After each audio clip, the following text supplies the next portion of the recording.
उत्तर प्रदेश में संगम के तट पर प्रयागराज में आज महाकुंभ का पहला शाही स्नान हुआ, जिसमें 3.5 करोड़ से ज्यादा श्रद्धालुओं ने मकर संक्रांति का पवित्र स्नान किया। आज के स्नान का खास आकर्षण रहे अखाड़े और उनके नागादल, जो शाही स्नान के खास मौके पर ही अपने अखाड़ों या आश्रमों से बाहर आते हैं।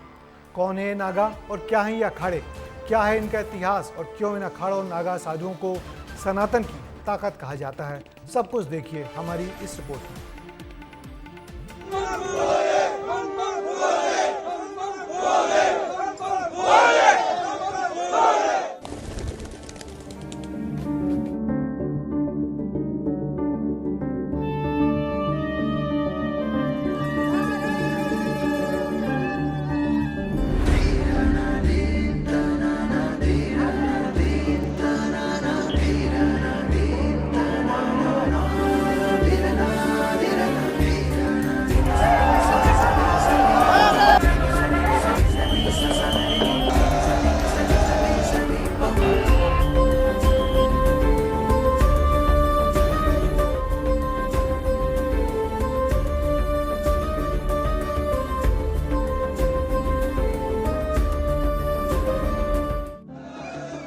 किसी के हाथों में तलवार है, किसी ने त्रिशूल थामा हुआ है, किसी के हाथ में शंख है।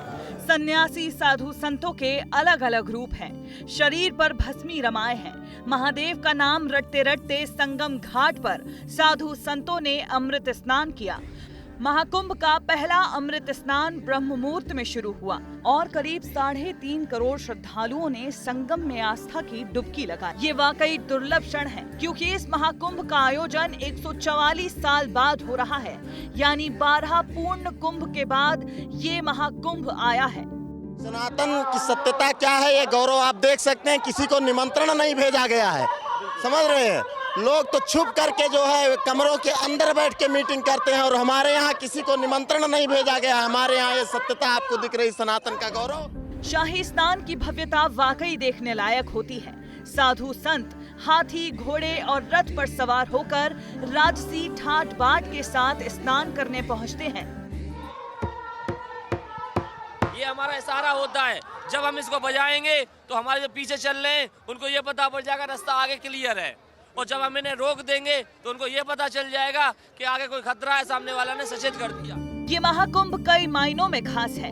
पहली बार शाही स्नान की जगह अमृत स्नान शब्द का इस्तेमाल किया गया है। इस स्नान के भी कई नियम हैं, क्योंकि शाही स्नान या यूं कहें कि अमृत स्नान बिना नागा साधुओं के शुरू नहीं होता। भोर में करीब 5000 नागा सन्यासियों ने संगम में एक साथ मोक्ष की डुबकी लगाई और अमृत स्नान किया। सबसे पहले नागा साधु ही स्नान करने आते हैं, धर्म ध्वजा को प्रणाम करते हैं। स्नान से पहले नागा साधु 17 श्रृंगार भी करते हैं। गृहस्थ लोग नागा साधुओं के बाद ही स्नान कर पाते हैं। साबुन या शैम्पू तक का इस्तेमाल नहीं करते। नागा साधुओं को धर्म का रक्षक माना जाता है। इसके पीछे भी एक मान्यता है, वो ये कि मुगल काल में नागा साधुओं ने धर्म की रक्षा के लिए मुगलों का मुकाबला किया था, इसीलिए उन्हें सम्मान देने के लिए शाही स्नान में प्राथमिकता दी जाती है। संत कोई ऊपर से नहीं आते, आपके ही परिवार से आते हैं। हम लोग आपके परिवार के सदस्य हैं। सनातन धर्म के लिए पूरा जीवन कुर्बान कर दिए। कहा जाता है कि सनातन धर्म की रक्षा के लिए अखाड़ा परंपरा की शुरुआत हुई थी। आज कुल 13 अखाड़े हैं जो महाकुंभ आए हैं। सभी के अपने अपने शिविर हैं। नागा साधुओं के बाद जूना अखाड़ा समेत 13 अखाड़ों के संतों ने एक साथ स्नान किया। हर अखाड़े के लिए करीब 40 मिनट का समय भी तय था। माघ मकर रब गति जब होई, तीरथ पति आए सब कोई। देव धनुज के नर नर बेणी, सादर मज्जहि सकल त्रिवेणी। अमृत स्नान का अर्थ है कि वृष राशि में बृहस्पति का आगमन हुआ है और मकर राशि में सूर्य और चंद्र का आगमन हुआ है। जब ये 12 वर्ष के बाद योग बनता है तो अमृत योग होता है। मैं बहुत प्रसन्न हूँ, क्योंकि पहला शाही स्नान पहला मेरा ही हुआ।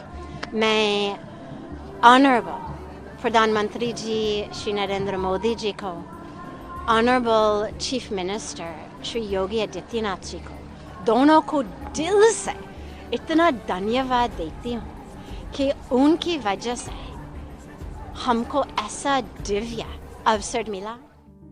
अखाड़ों के आने जाने के लिए 2 रास्ते बनाए गए थे। बैरिकेडिंग लगाई गई थी ताकि संतों तक कोई पहुंच ना सके।